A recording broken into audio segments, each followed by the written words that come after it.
ولا قوة إلا بالله العلي العظيم. حسبنا الله نعم الوكيل، نعم المولى ونعم النصير. بسم الله الرحمن الرحيم. الحمد لله رب العالمين. الحمد لله الذي لا يبلغ بدعته القائلون ولا يحصي نعماءه العادون ولا يؤدي حقه المجتهدون. فطر الخلائق بقدرته ونشر الرياح برحمته، ثم الصلاة والسلام على أشرف الأنبياء والمرسلين سيدنا ونبينا وحبيب قلوبنا وطبيب نفوسنا أبي القاسم محمد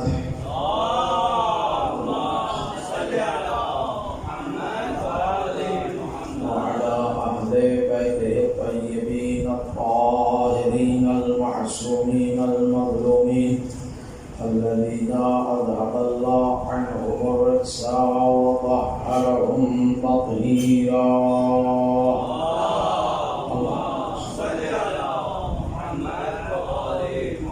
سيما بقية الله روحي وأرواح العالمين لتراب مقدمه الفداء.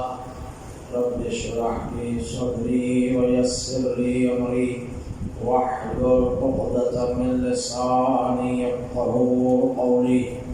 ولعنة الله على أعدائهم أجمعين من يومنا هذا إلى يوم الدين. أما بعد، فقد قال الله تبارك وتعالى في القرآن المجيد وقوله الحق. بسم الله الرحمن الرحيم. ألف لام ميم. أحسب الناس أن يتركوا أن يقولوا آمنا وهم لا يفتنون. صدق.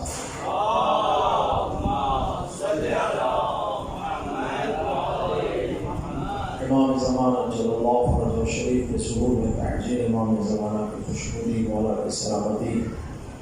مولا تو ہمارے عمل پسند آئے، اس دعا کی استجابت کے لیے مل کر آواز بلند صلوات پڑھتے ہیں.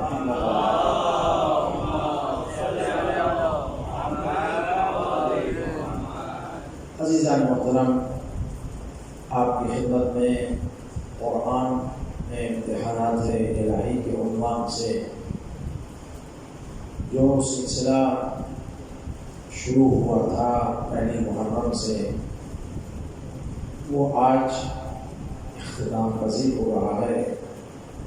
کچھ ایسی باتیں جو رہ گئی تھی امام زمان اجل اللہ فرجہ شریف کے دور ظہور میں اور ظہور سے پہلے جو زمانہ چل رہا ہے، جو وقت چل رہا ہے، اس میں ہمارا امتحان ہونا ہے. جیسے تمام امتوں کا امتحان ہوا، ہر امام کے چاہنے والے کا امتحان ہوا، اسی طرح ہمارا بھی امتحان اور ہماری آزمائش ہونی ہے کہ ہم اپنے دعویٰ میں کتنا سچے ہیں. ہم امام زمانہ علیہ السلام کے ظہور کی دعا کرتے ہیں. جب امام تشریف لے کر آئیں گے تو آیا ہم امام زمانہ کے ساتھ ہوں گے یا خدا نہ کرے ایسا وقت آئے گا امام کے ساتھ نہ ہوں. اس لیے ضروری ہے پہچاننا کہ وہ دور کون سا ہوگا، اس دور کے حالات کیسے ہوں گے، جو آپ کی خدمت میں آج عرض کرنا چاہتا ہوں. امید ہے کہ آپ انشاءاللہ سماعت فرمائیں گے، توجہ فرمائیں گے تاکہ بات میں آپ تک پہنچا سکوں. ایک صلوات پڑھ دیں محمد وعلی محمد.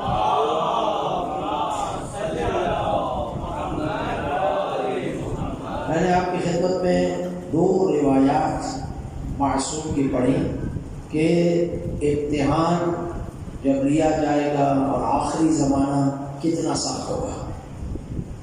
ایک روایت پڑھی کہ درخت پہ کانٹے لگے ہوں اس کو اتارنا، ایک روایت پڑھی کہ ہاتھ پر آگ کو رکھا جائے، کتنا سخت ہے۔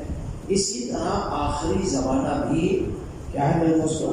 سخت ہے۔ سخت اس لیے ہے کہ آخری زمانے میں فتنہ بھی بڑھے گا، فساد بھی بڑھے گا، گناہ بھی زیادہ ہوں گے، ظلم بھی زیادہ ہوگا، ناانصافیاں بھی زیادہ ہوں گی، رشتوں میں قطع رحم بھی زیادہ ہوگی، بہت کلوز کے رشتے بھی چھوٹی چھوٹی باتوں میں آپس میں کلام کرنا چھوڑ دیں گے، ایک دوسرے سے باتیں کرنا چھوڑ دیں گے، پڑوسی کا خیال نہیں رکھا جائے گا۔ یہ وہ سارے حالات ہیں جو اگر تھوڑی سی توجہ کی جائے تو اس وقت موجود ہیں۔ یعنی آپ بولیے میرے ساتھ تھوڑا، جو آپ حضرات تشریف لے کر آئے ہیں تو آپ تھوڑا بولیے میرے ساتھ، اس وقت یہ حالات ہیں یا نہیں مجھے بتائیے۔ ہاں، غیبت کتنی ہو رہی ہے، جھوٹ کتنے بولے جا رہے ہیں، دھوکے بازی کتنی ہو رہی ہے، یہ سب چیزیں آخری زمانے کی نشانی ہے۔ میوزک کتنا بڑھ چکا ہے، خدا کی معصیت کتنی ہو رہی ہے۔ معصوم کا فرمان ہے آخری زمانے میں مسجدیں خالی ہوں گی، مگر نہیں ہے خالی مسجدیں آج۔ قرآن مجید کی تلاوت کرنے والا کوئی نہیں ہوگا، مگر نہیں ہے کہ آج کتنے لوگ ہیں جو روزانہ قرآن مجید کی کھول کی تلاوت کرتے ہیں؟ کتنے ہیں؟ شریعت کے پابند کتنے ہیں؟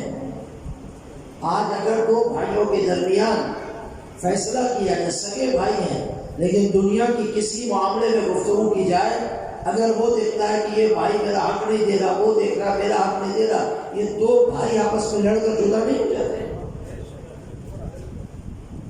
زمینوں کی وراثت میں جھگڑے نہیں ہو رہے ہیں، مال دنیا پہ لڑائیاں نہیں ہو رہی، سب چیزیں ہو رہی ہیں۔ تو یہ وہ آخری زمانہ ہے عزیزان محترم، ظہور امام زمانہ سے پہلے، کہ ہم نے اپنے آپ کو ان تمام برائیوں سے محفوظ رکھنا ہے۔ یہ نہیں کہہ سکتے کہ مولانا کیا کریں، معاشرہ ایسا ہے تو اب ہم تو اپنے آپ کو بچا نہیں سکتے۔ نہیں، اس معاشرے میں رہ کر پاکیزہ رہنا، اس معاشرے میں رہ کر تقوی حاصل کرنا، اس معاشرے میں رہ کر امام زمانہ جیسے چاہتے زندگی کرنا، وہی تو شخص امام زمانہ کے ظہور کا انتظار کر رہا ہے، وہی تو امام زمانہ کے ظہور سے پہلے ان امتحانات سے گزر کے آگے بڑھ رہا ہے۔ ورنہ یہ تو کوئی جواب نہیں ہوا کہ چونکہ ہمارے شہر میں پردہ نہیں تھا خواتین کے، ہم کیسے پردہ کریں، ہمارا معاشرہ ایسا نہیں، کوئی جواب نہیں ہے۔ تو عزیزان محترم، امام زمانہ عجل اللہ فرجہ شریف کے ظہور سے پہلے ان تمام مراحل سے گزرنا ہے۔ اب میں اور آپ دیکھیں کہ آیا ہم ان گزر رہے صحیح طریقے سے، یا روزانہ امام زمانہ علیہ السلام کو اپنے عمل سے رلاتے ہیں؟ آیا امام زمان آج کتنا عرصہ ہو گیا عزیزان محترم، ہم نے اس قابل بنے ہم کہ امام زمانہ علیہ السلام کا دیدار کر سکیں؟ ہم اس قابل بنے کہ امام زمانہ علیہ السلام کو دیکھ سکیں؟ نہیں، ہر کس نہیں۔ میں یہ نہیں کہہ رہا کہ ہر ایک امام زمانہ جل اللہ علیہ شریف کو دیکھ سکتا ہے، امام کی زیارت اس سے ہوئی جسے امام چاہیں گے، لیکن آیا میں خود اتنا تیار ہوں کہ ولی عصر علیہ السلام اس قابل بنائے ہمیں کہ ہم امام زمانہ علیہ السلام کی زیارت کر سکیں یا نہیں؟ اگر میں اور آپ دیکھیں تو جواب یہی ہے کہ ہم تیار نہیں ہیں، ہم تیار نہیں۔ میں ایک واقعہ پڑھتا ہوں، آپ جیسے سلوات پڑھیں گے ویسے ہی میں مجلس پڑھوں گا۔ بولیں سلوات پڑھیں محمد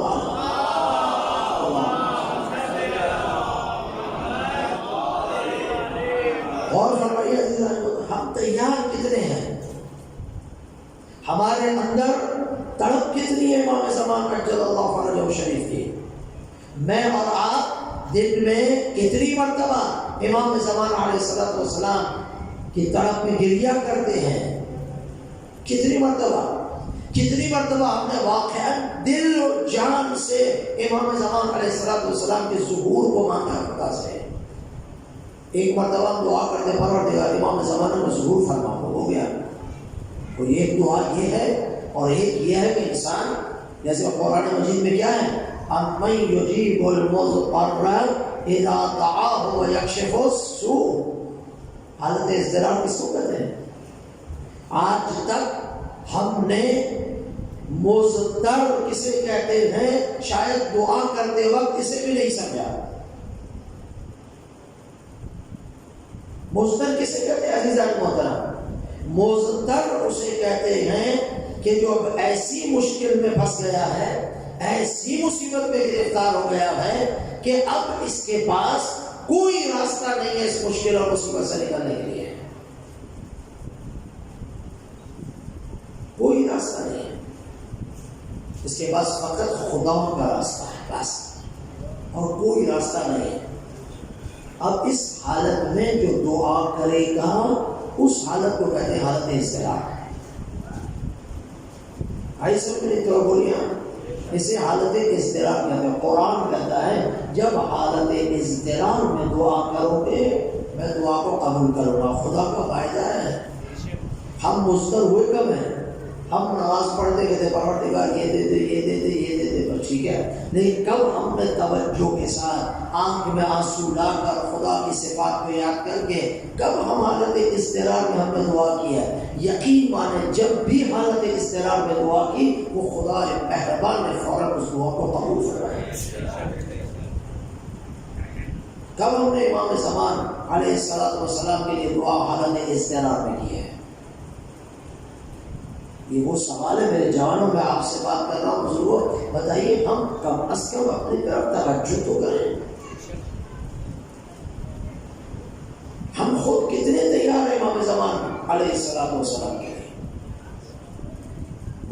ایک واقعہ سنو، پھر میں آگے آپ کی خدمت میں روایت پڑھتا ہوں تاکہ ابھی پتہ چلے. کہتے ہیں کہ ایک شخص امام زمان علیہ السلام کی زیارت کے لیے بےتاب تھا، اور جیسے علماء بیان فرماتے ہیں جو 40 شب بدھ منگل کا دن گزار کر جو بدھ آتی ہے، 40 شب بدھ جو مسجد صحرا میں جائے امام زمان علیہ السلام کے اعمال کرنے، وقت کی نماز پڑھنے کے لیے، تو 40ویں جو رات ہوتی ہے اس میں امام زمان علیہ السلام کا دیدار ہوتا ہے، امام کی زیارت ہوتی ہے. ایک بندہ خدا امام زمان علیہ السلام کے عشق میں کہ امام کا دیدار ہو جائے گیا. توجہ ہے میری زیارت میں اس میں سو بنتا ہے نا، صلاۃ پڑھے محمد.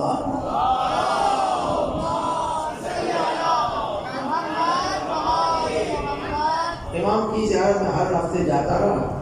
39ویں شب جب آئی اور اس کے بعد آخر شب تو ایک شخص سے ملاقات ہوئی. کہا کیا کر رہے ہیں؟ کہا آج آخری شب بدھ ہے اور آج امام زمانہ علیہ السلام کی مجھے زیارت ہو رہی ہے. تو انہوں نے کہا کہ تم چاہتے ہو امام زمانہ کی زیارت کرنا؟ کہا ہاں کیوں نہیں چاہتے. کہا دیکھو اگر آپ نے امام زمانہ کی زیارت کرنی ہے تو فلاں شہر فلاں جگہ پر آ جاؤ، میں تمہیں امام کے پاس لے چلوں گا. ٹھیک ہے. تیار عاشق امام زمان اجل اللہ فرجہ شریف پہنچ گیا اس جگہ پہ. انتظار کر رہا اس شخص کا. وہ شخص بھی اپنے وعدے کے مطابق پہنچا. کہا چلو امام زمان علیہ السلام کی زیارت کراتا ہوں، لیکن شرط یہ ہے خاموش رہنا، فقط وہاں کے منظر کو دیکھنا ہے کیا ہو کیا رہا ہے. ٹھیک ہے. چلے ایک دکان پہ پہنچے جو تالا بنانے والی دکان تھی. ہاں تالا بناتا تھا، تالا بیچتا تھا، اس کی دکان تھی. امام زمان علیہ السلام بھی اس دکان میں بیٹھے ہوئے تھے. امام بھی وہاں پر تشریف فرما تھے. اب اس کو پتا دیا گیا تھا تو بولنا نہیں تو خاموش رہے، دیکھ ہوتا کیا ہے. دیکھنے لگا ایک بوڑھی عورت آئی اور فرمائی میں دوستوں یہ کام کا واقعہ میرے لیے اور آپ کے لیے بہت ہی کام کا واقعہ ہے. پھر دیکھیں گے میں اور آپ تیار کتنے ہیں. ہمارا اخلاق، ہمارا کردار، ہمارا اٹھنا، ہمارا بیٹھنا، ہمارا دوسروں کے ساتھ کس طریقے سے پیش آتا ہے، سب چیزیں سوال کے نشان ہے۔ ایک بوڑھی عورت آئی تالا بیچنے کے لیے، کہا یہ تالا بیچنے آئی اور تالا کتنے میں خرید ہوگی؟ انہوں نے کہا 8 درہم۔ کہا 8 درہم؟ کہاں 8 درہم؟ کہا نہیں میں اسے 3 درہم میں بیچتی ہوں، آپ لے لو۔ کہا نہیں یہ چیز 8 درہم کی ہے، میں کس طریقے سے 3 درہم میں لے لوں؟ پھر آخر آپس میں بات ہوئی تو طے پایا چلے 6 درہم میں آپ لے لیں، وہ بھی راضی ہو گیا، دینے والی بھی راضی، 6 درہم مل گیا اس کو، اور وہ لے لیا اس نے۔ اب اس بوڑھی عورت سے وہ بندہ پوچھتا ہے کہ بتا یہ قیمت اتنی تو اتنے کم میں بیچ کیوں رہی ہے؟ کہا اس لیے مجھے بہت ضرورت ہے، میرے گھر میں فاقے ہیں، پریشانی ہے، یہ تالا تھا، میں تم سے پہلے 4-5 دکانوں پر گئی، انہوں نے میری اس مشکل کو دیکھ کر اس تالے کی قیمت 1 درہم لگائی تھی اور مجھے 3 درہم کی ضرورت تھی، وہ 1 درہم دے رہے تھے، اس لیے میں تیرے پاس آئی، تو نے اس کی قیمت اتنی بتائی۔ آئی سمجھ کچھ میری بات سمجھ آ رہی ہے؟ جب وہ بوڑھی عورت کو تالا دے کے اور 6 درہم لے کے چلی گئی، ولی عصر امام زمانہ نے شخص سے کہا ایسے بن جاؤ تو تمہیں 40 شب وہاں آنے کی ضرورت نہیں ہے، ہم تمہارے پاس آئیں گے، ہم تمہارے پاس آئیں گے، تم اپنے آپ کو ایسا بناؤ۔ آئے ایسی تیاری ہے میری اور آپ کی؟ اور یہ ہر ایک انسان اپنے آپ سے پوچھے، میں اس مقام پہ نہیں ہوں کہ میں فیصلہ کروں ہے یا نہیں، انشاءاللہ ہوگی، ہم تو اللہ پر امید رکھتے ہیں کہ ہوگی، لیکن میں اپنے آپ کو دھوکہ نہیں دے سکتا نا، میں اپنے بارے میں زیادہ بہتر جانتا ہوں، آپ اپنے بارے میں زیادہ بہتر جانتے ہیں۔ آیا ہماری تیاری ایسی ہے؟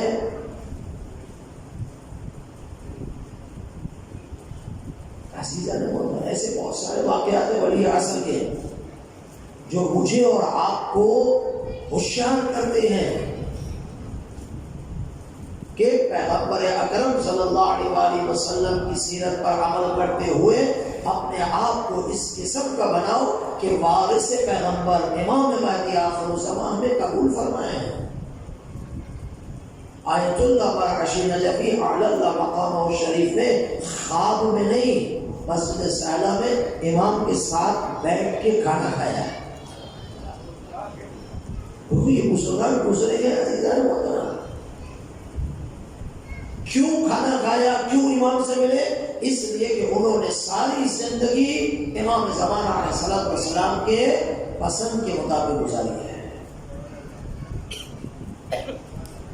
ہم ایام قضا میں اپنے آپ کو امام زمانہ کی تصدیق کریں، آنے والا زمانہ اس سے زیادہ خطرناک ہے۔ ابھی پڑھتا ہوں روایت آپ کی خدمت میں، یہاں تک بات سمجھ میں آئی؟ تو اب میں اپنے آپ کو، آپ اپنے آپ کو، ہر انسان اپنی طرف متوجہ فرمائے کہ آیا میں تیار ہوں اس علم کے نیچے آنے کے لیے۔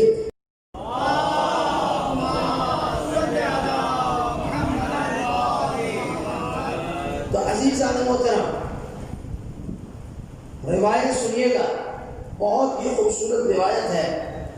علیہ السلام جابر سے فرماتے ہیں، اور فرمائے عزیزوں، جابر سے فرماتے ہیں، اے جابر، آخری زمانے کی طرف اشارہ فرماتے ہیں، آخری زمانے کی طرف توجہ دلاتے ہیں، فرماتے ہیں ہیہات، ہیہات، ہیہات یہاں پر بعید کے معنی میں ہے، بہت دور ہے، بہت دور ہے، مشکل ہے، لا یکون فرجنا، ہمارے قائم کا فرج نہیں ہوگا، الا یحتی، مگر تغربلوا ثم تغربلوا ثم تغربلوا۔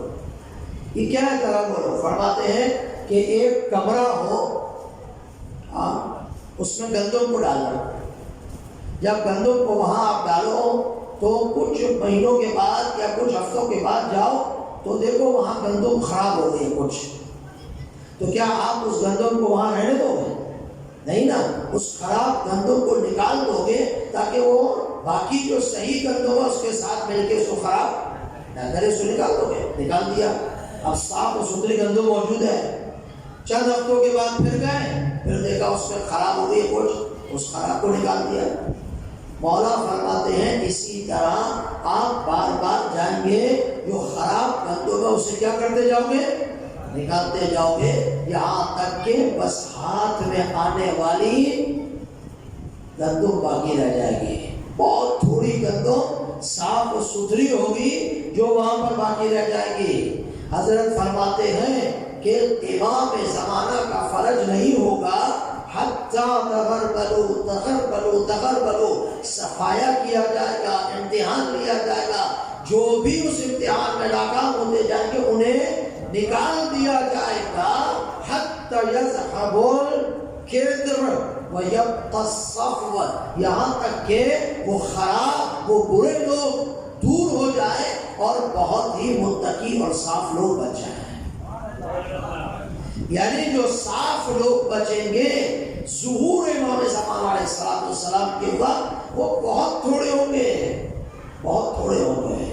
اس لیے فرمایا کہ وہ جو بہت نزدیک ہیں ولی عصر امام زمانہ کے ہیں، وہ کتنے ساتھی؟ 313 وہ ہیں کہ جو کلوز ہیں، جن کے امتحانات کے بعد سب کو چھانٹی کرنے کے بعد جو 313 بچے وہ امام کے خاص و خاص ساتھی ہوں گے۔ باقی امام کے لشکر میں آ جائیں گے انشاءاللہ، لیکن اس مقام اور منزل پر نہیں پہنچ سکتے۔ دیکھا عزیزو، اس امتحان میں ہمارا کیا ہونا ہے؟ صفایا ہونا ہے۔ انشاءاللہ امید ہے کہ ہم اس امتحان میں اچھی طریقے سے کامیاب ہوں گے اور ہم امام زمانہ علیہ السلام کے بہترین ساتھیوں میں شامل ہو جائیں گے۔ بلند صلوات پڑھیں محمد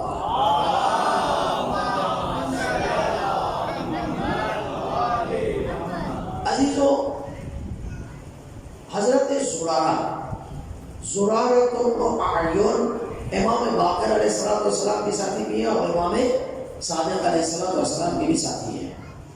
زرارہ کی بات سنیے، توجہ چاہوں گا، زیادہ طولانی گفتگو نہیں کرنے آج۔ زرارۃ بن اعین امام صادق علیہ السلام کی خدمت میں آتا ہے، کہتا ہے ابن رسول اللہ، آخری زمانے کے بارے میں سنا ہے کہ بہت سخت ہوگا، امتحانات ہوں گے، اس زمانے کی شرائط یہ ہوگی، یہ تمام چیزوں کو بیان کرنا ہے۔ ان تمام چیزوں کو بیان کرنے کے بعد وہ کہتا ہے اپنا رسول اللہ، اگر میں اس زمانے میں ہوں تو مجھے اس زمانے میں شر سے، فتنہ سے، باطل سے بچنے کے لیے کیا کرنا چاہیے؟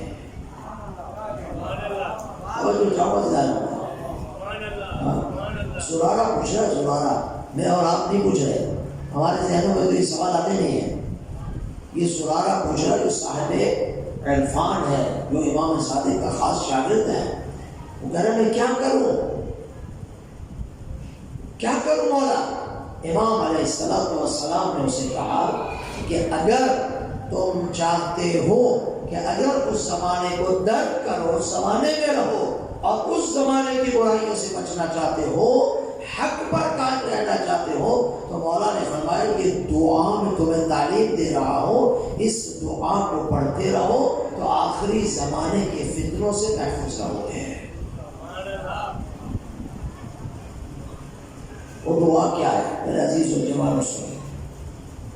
کاغذ پر لکھ لو، یاد نہیں ہوتی، بالآخر اسے پڑھا کرو۔ اللہ امام فرمایا اللہم ارزقنا توفیق الطاعت، پہلا اللہم ارزقنا توفیق الطاعت، پروردگار ہمیں اطاعت و بندگی اور عبودیت کی توفیق عطا فرما۔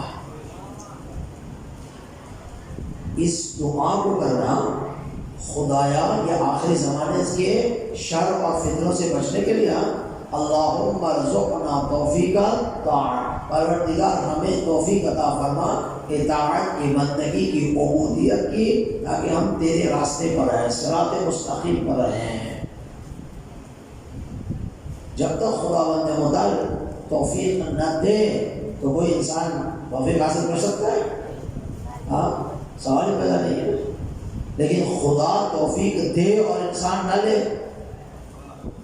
یہ تو ہو سکتا ہے؟ نہیں ہو سکتا؟ بتائیں، تھوڑا بولے میرے بھائی، ہو سکتا ہے نا؟ یعنی مثلا میں صبح سو رہا اور میری آنکھ کھلی اور پھر میں سو گیا اور صبح کی نماز قضا ہو گئی، توفیق ملی یا نہیں ملی؟ توفیق تو ملی نا، آپ اٹھے، اب آپ نے بستر نہیں چھوڑا، مصلی پہ نہیں آئے، توفیق کی معنی یہ تو نہیں ہے کہ گلے میں رسی ڈال کے خدا اٹھائے گا اور خدا کہے گا چلو زبردستی وضو بھی کرو زبردستی، یہ تو نہیں ہے نا۔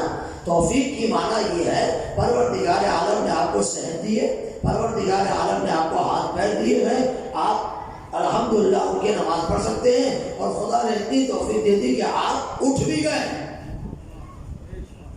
اٹھ بھی گئے۔ اب اس سے زیادہ توفیق کیا ہوتی ہے؟ مجھے بتائیں نا، اس سے زیادہ توفیق کیا ہوتی ہے؟ بعض اوقات مومنین آتے ہیں، جوان آتے ہیں، مولانا بس دعا کریں خدا توفیق دے مجھے۔ وہ میرے بھائی توفیق تو ہے نا، یہی جو آپ بول رہے ہیں تو توفیق تو ہے نا، یہی توفیق ہے۔ اب اگر آپ کچھ کرنا نہ چاہیں تو پھر تو ساری زندگی مرنے دم تک توفیق نہیں ملتی۔ مسجد کے آگے سے گزرنا ہے، اذان ہو رہی ہے، اتنی توفیق ہے نا کہ خدا نے اذان کے وقت اس راستے پہ ڈال دیا۔ اب مسجد میں تو تمہیں خود جانا ہے یا وہ بھی خدا ڈالے؟ اگر خدا نے یہ کروانا ہوتا تو یہ جبر ہو گیا۔ جبر اسلام میں نہیں ہے، لا اکراہ فی الدین، دین میں اکراہ نہیں ہے۔ خدا نے تمہیں یہاں تک پہنچا دیا، اب تو مسجد میں داخل ہو جاؤ، اسے توفیق کہتے ہیں۔ ہاں بھائی، اب میں آپ کو مثال دو، آپ نے پانی دریا کے کنارے چلے گئے اور وہاں پر پہنچ گئے، پیاسے بھی ہیں، پانی سمندر میں اتنا جا رہا ہے، آپ وہاں کھڑے، آپ نے پانی نہیں پیا، واپس آ گئے، پھر چلا رہے کہ پیاس پیاس پیاس۔ پھر بھائی ابھی تو سمندر کے نزدیک سے ہو کے آئے ہو نا، پانی کیوں نہیں پیا؟ کون سی پیاس کر لی ہے؟ کڑی تھے لیکن پانی توفیق نہیں ہوئی۔ کیا توفیق کیا ہو رہی ہے؟ سمندر سامنے ہے، آپ پانی پی لو۔ تو یہ پانی جو آپ نے سمندر کے نزدیک نہیں پیا، یہ کس کی غلطی ہے؟ اگر آپ سمندر سے پانی پیتے اور وہ پانی نہ دیتا تو ہوتی سمندر کی غلطی، اور آپ کے پاس سمندر تھا، آپ نے چلو ڈالا ہی نہیں، پانی آیا ہی نہیں، تو غلطی کس کی ہے؟ ہماری غلطی ہے نا۔ سمندر کو تو گالی نہیں دیں گے نا، سمندر کو برا بلا نہیں دیں گے۔ تو بالکل اسی طریقے سے خدا سے شکوہ نہ کرو، اپنے نفس سے شکوہ کرو جو خدا کی بات ہی نہیں مان رہا۔ صلوات پڑھیں محمد علیہ۔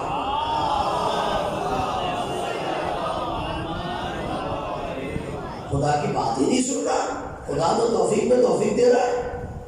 بحول اللہ وقوت واقوم واقعد، اٹھنا بیٹھنا سب کس کی قدرت سے ہے؟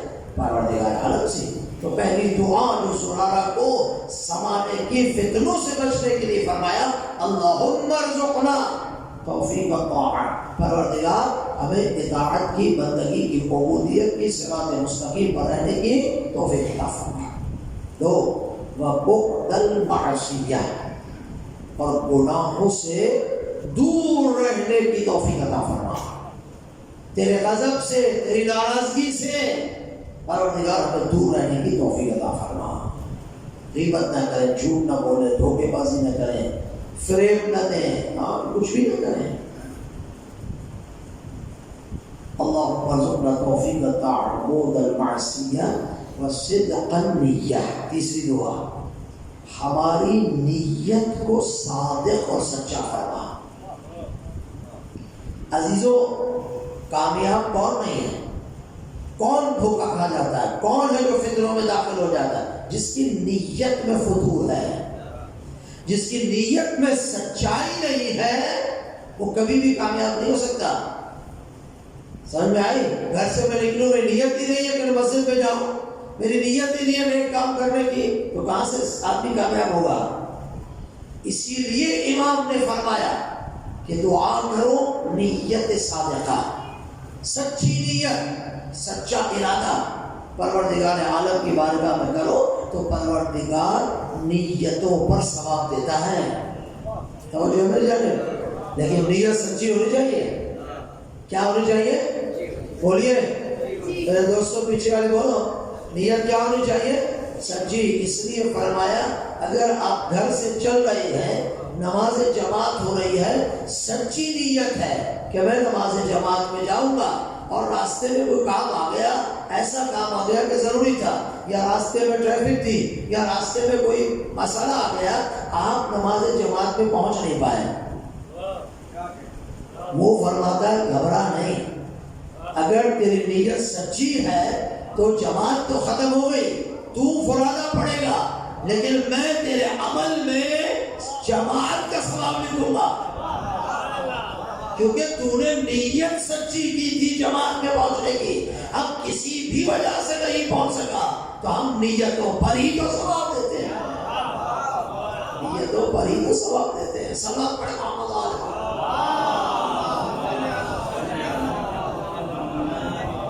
آئی بات سمجھ میں آئی ہے نہیں؟ امیر المومنین کی نیت صادقہ تھی یا نہیں؟ بولو آپ اس جیسا صدیق ہے کون؟ آپ صدیق ہے، اول و آخر صدیق ہے امیر المومنین علی بن ابی طالب۔ نیت صادقہ تھی نا؟ جب گئے حالت رکوع میں، سائل آ گیا، ہاں مانگا نہیں دیا، دوسری دفعہ سوال کیا نہیں دیا، تیسری دفعہ سوال کیا نہیں ملا، نہیں دیا نہیں ملا، 3 دفعہ کہا نا اس نے۔ اب علی کی نیت سچی تھی یا نہیں؟ بولو کیا امیر المومنین اس لیے آئے تھے کہ میں حالت رکوع میں زکات دوں گا؟ بولو نہیں تھا، امیر المومنین کو آ رہے ہیں۔ عزیزان محترم مجھے بتائیے، امیر المومنین نے 4تھی مرتبہ جب اس سائل نے کہا کہ پروردگار میں تیری بارگاہ سے خالی جا رہا ہوں، کیا میں تیری بارگاہ سے خالی جا رہا ہوں۔ علی جب نماز پڑھتے ہیں وہ دنیا میں تو ہوتے نہیں ہیں، علی جب نماز پڑھتے زمین پر ہوتے نہیں ہیں، علی تھے وہاں۔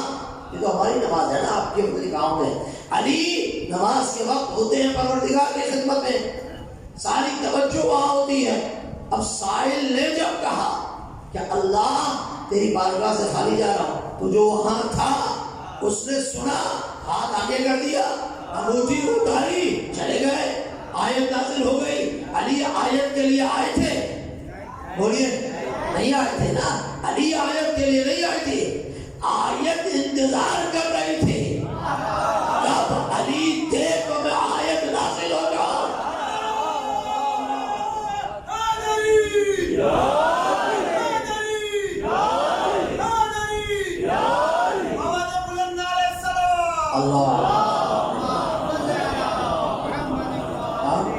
علی تو نیت صادقہ کے ساتھ رب کی عبادت کے لیے آئے تھے نا، اور تو علی کے دل میں کچھ نہیں تھا، تو علی نے دے دیا، آیت بھی نازل ہو گئی۔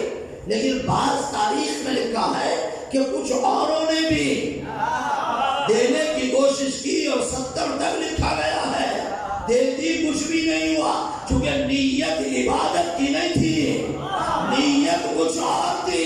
جب نیت صادق نہ ہو تو پھر کچھ بھی نہیں ملتا۔ صلوات پڑھے محمد علیہ۔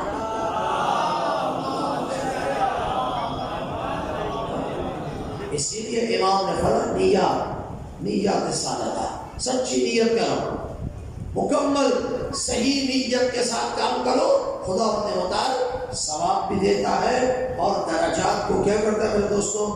بلند بھی فرماتا ہے۔ وعرفان الحرمہ، وعرفان الحرمہ یعنی شریعت کے احکامات کی معرفت پیدا کرو، معلوم ہونا چاہیے کیا حلال ہے کیا حرام ہے، کیا جائز ہے کیا ناجائز ہے۔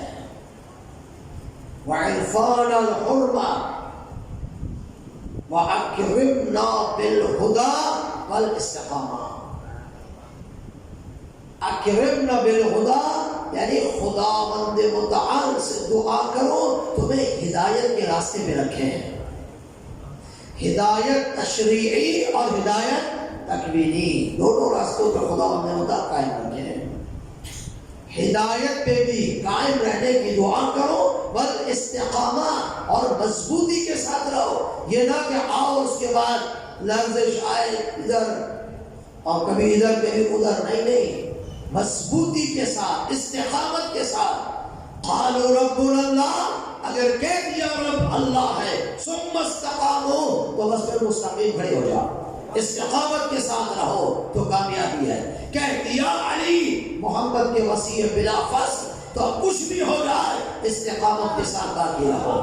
کہہ دیا علی کے بعد حسن حسین اور ائمہ علیہ السلام ہے، مان لیا کہ اب ولی سے امام زمانہ امام ہے، اب وہ ان کی کتنی بھی بڑی غیبت ہو جائے، تم استقامت کے ساتھ امام زمانہ کی غیبت کے امان اس استقامت کی دعا فرما۔ جب یہ چیزیں کرو گے تو خدا متعال اے سلارا تمہیں اس زمانے کے فتن سے، ان زمانے کی مشکلات سے محفوظ رکھے گا۔ عزیزہ میں محترم، میرے نوجوانوں، یہ دعا تو لمبی ہے، لیکن اتنے کلمات بھی اگر آپ قنوت میں پڑھ لیں، سجدے میں پڑھ لیں، کتنے جملے، 4 جملے تو بڑے آسانی سے یاد ہو جاتے ہیں۔ اگر ہم فتن سے بچنا چاہتے ہیں انشاءاللہ عزیزوں، بدعت کے زمانے میں زیادہ ہے، نئی نئی چیزوں کو داخل کیا جاتا ہے، شریعت کے نام پہ داخل کیا، ہمارا امتحان ہے زمانے کا کہ بدعتوں کو داخل مت ہونے دو، کسی بھی نام سے داخل کریں، پیغمبر کے نام سے آئے، امام حسین کے نام سے آئے، امیر المومنین کے نام سے آئے۔ بدعت کرنے والا یہ نہیں کہتا کہ بدعت ہے، وہ کہتا ہے وہ کسی اچھے نام کے ساتھ داخل ہوتا ہے۔ عزاداری سید الشہداء میں بدعت لے آتا ہے، نہیں ایجاد کرتا ہے چیزیں، نہیں، ہم اس کے مخالف ہیں، ان بدعتوں کو ہم قبول نہیں کرتے ہیں۔ ہمیں تو اتنا پتا ہے اہل بیت علیہ السلام نے جو راستہ بتایا عزاداری سید الشہداء کا، وہی راستہ حق ہے جس پہ الحمدللہ ہم چل رہے ہیں۔ کچھ لوگ بدعتوں کو ڈالنا چاہتے ہیں، لیکن انشاءاللہ نہ پہلے کامیاب ہوئے نہ آئندہ کامیاب ہوئے۔ اور ہم تو برملا ممبروں پہ کہتے ہیں دیکھو حق یہ ہوتا ہے، یہ نہیں کہ اپنا ہے تو اس کے عیب کو چھپا دو، نہیں، وہ ہمارا ہو نہیں سکتا جو مکتب اہل بیت کے اندر خرابیاں پیدا کریں، وہ ہمارا ہو نہیں سکتا کہ جو آل محمد کی عزاداری کی روح کو ختم کرنے کی کوشش کرے اپنے نئی نئی ایجاد کے ذریعے سے۔ ہم تو بتاتے ہیں کھل کر، ہم نے کبھی کچھ نہیں چھپایا۔ ہم تو کہتے ہیں جو علی کو اللہ کہتا ہے وہ منکر خدا ہے، ہم تو کہتے ہیں وہ غالی ہے، ہم تو کہتے ہیں جو علی کو اللہ کہے، امام نقی نے اس پہ لعنت کی ہے، اہل بیت نے اس پہ لعنت کی ہے، پھر بھی تم نہیں سمجھتے۔ غالی غلو کرنے والے ہیں کتنے، وہ غلو کرتے ہیں سب پر کہتے شیعہ سب ایسے ہیں، شیعہ سب ایسے نہیں ہیں، یا تو ہماری طرح بنو، جیسے ہم غالیوں پر لعنت بھیجتے ہیں تم بھی ذرا جو غلط کام کرتے ہیں تمہارے درمیان ان کے بارے میں بولو نا۔ ہم تو غالیوں پہ لعنت بھیجتے ہیں، وہ کوئی بھی ہو، اس نے اگر شیعت کا لباس بھی پہنا ہے تو ہم تو کہتے ہیں وہ غالی ہے، وہ ہمارا نہیں ہے۔ ہمیں تو علی نے توحید سکھائی ہے، علی نے توحید سکھائی ہے، ہم تو توحید کے مرحلے میں علی و اہل بیت کو وہاں جاتے ہی نہیں ہیں، چونکہ ہمارے مولا نے منع کیا ہے توحید سیکھنی ہے تو علی سے سیکھو، وہ بتائے گا توحید کیا ہے۔ ہم جب جاتے ہیں سوشل میڈیا پہ تو آپ دیکھتے ہو کہتے ہیں شیعہ غلو نہیں کر رہے، چند لوگ غلو کر رہے ہیں۔ پھر اس وقت جب شیعہ علماء ان غالیوں کے بارے میں گفتگو کرتے ہیں تو ہمت کرو وہ بھی دکھاؤ، انہیں چھپا دیتے ہو۔ شیعہ غلو کرتے، شیعہ غلو نہیں کرتے، شیعہ ماتم کرتے رہیں گے۔ ہمیں سننا تھا، نام لے لیتا ہوں، ایک بہت مشہور ہے، آپ لوگ بھی بعض اوقات درویشیں کہتا ہوں تعریفیں کر جاتے ہیں، وہ محمد علی انجینئر، ہاں خدا کا واسطہ تعریفیں مت کیا کرو۔ اگر کوئی ایک بات اپنی کتاب سے نکال کے بتا دیتا تو کیا اس نے کوئی احسان کر دیا ہم پر؟ آپ اس کا میں سن رہا تھا، کہہ رہا تھا ہمیں اعتراض ہے ماتم پر، ہمیں اعتراض ہے نوحوں پر، ہمیں اعتراض ہے ان کے جو جناب پہ علم پہ۔ ہاں میں نے اب کیا کروں، تو ملتے تو نہیں ایسے لوگ، ان سے پوچھا جائے کہ تمہیں کیوں اعتراض ہے؟ اگر تم ہماری 10 چیزوں پہ اعتراض کرو گے تو پھر ہمیں بھی اجازت دی جائے کہ ہم تمہارے 1000 چیزوں پر اعتراض کھڑا کرتے ہیں۔ مجھے الصلاۃ خیر من النوم پر اعتراض ہے، رسول کے زمانے میں نہیں تھی، کہاں سے لے کے آئے ہو؟ ہمیں اعتراض ہے طواف النساء رسول کے زمانے میں تھا، تم نے حرام کیا۔ ہمیں اعتراض ہے تراویح پہ، اگر یہ باتیں ہو تو پھر اعتراض ہے۔ الحمدللہ تمام مسائل کا احترام کرتے ہیں، آپ اپنی جگہ درست ہیں، آپ پڑھیے، ہمیں کوئی اعتراض نہیں ہے، ہم نے تو کبھی مخالفت نہیں کی، لیکن فرماتے ہمیں اعتراض ہے۔ تو تجھے اعتراض کس چیز کا میرے بھائی؟ ماتم ہم کرے، سینہ ہمارا، چھری ہمیں لگے، خون ہمارا نکلے، اعتراض تجھے ہے۔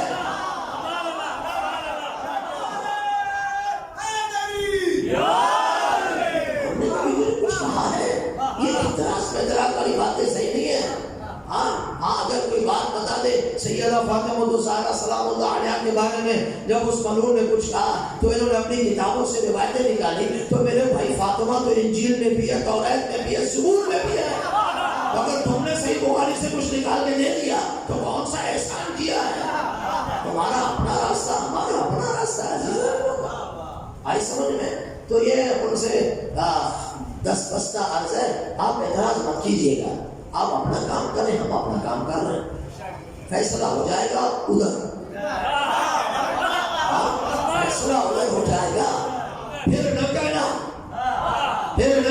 ادھر دیکھو، ہم نہیں دیکھیں گے، ابھی تو ہم دیکھ لیتے ہیں کہ آ جاؤ، پھر نہیں دیکھیں گے۔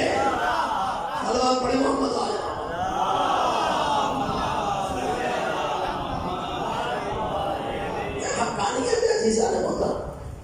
خیر پروردگار عالم مجھے اور آپ کو اس دنیا کے اور امام زمانہ کے ظہور سے پہلے کے امتحانات میں کامیاب فرمائے، ہمارا ایمان محفوظ رہے۔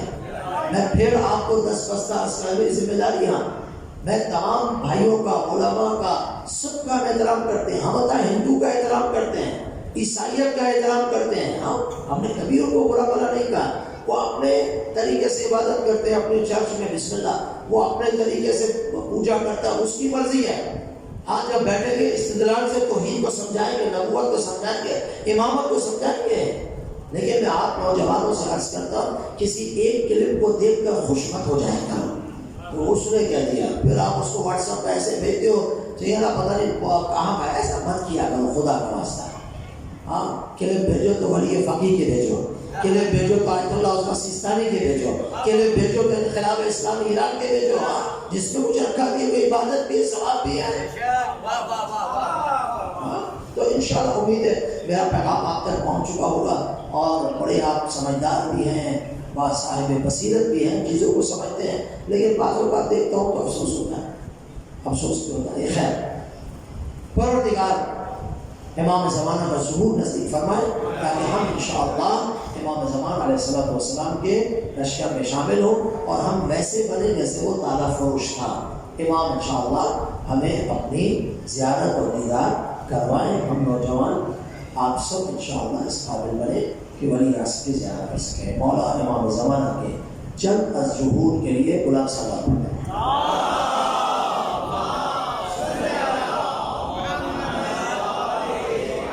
بس عزیزان محترم، یہ ایام عزا ہے،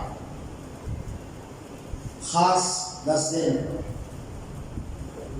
گزر چکے، لیکن یہ پورا مہینہ اور اگلا مہینہ ایام عزا کا ہے۔ اصل تو ابھی شروع ہوا ہے، اصل ابھی شروع ہوا ہے۔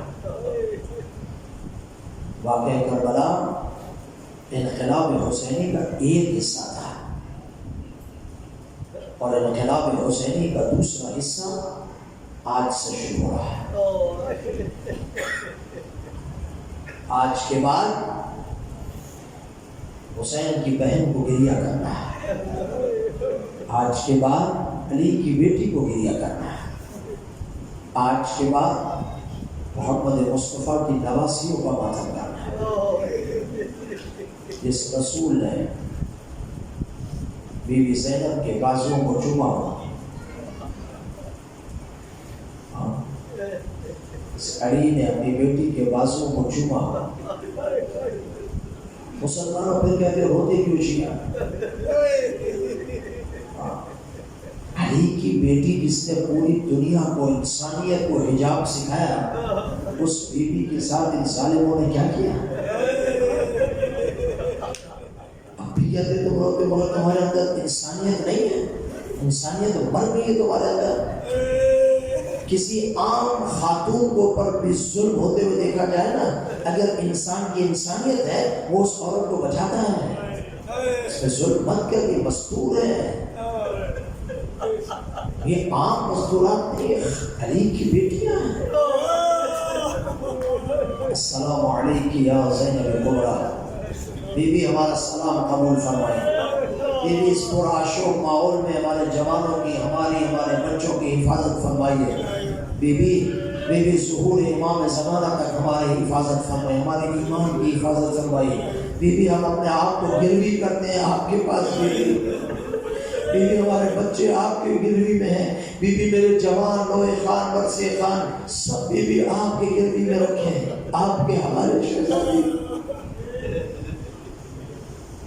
عاشور شام غریبہ گزری، 11 محرم کا دن آیا، بیویوں کو پھر بھی آرام نہیں کرنے دیا گیا۔ علی کی بیٹیوں کے ہاتھوں میں رسی، امام زین العابدین سید الساجدین کے گلے میں خاردار توق، خاردار یعنی ایسا توق تھا جس میں خار تھے جو مولا کے گلے میں تھے۔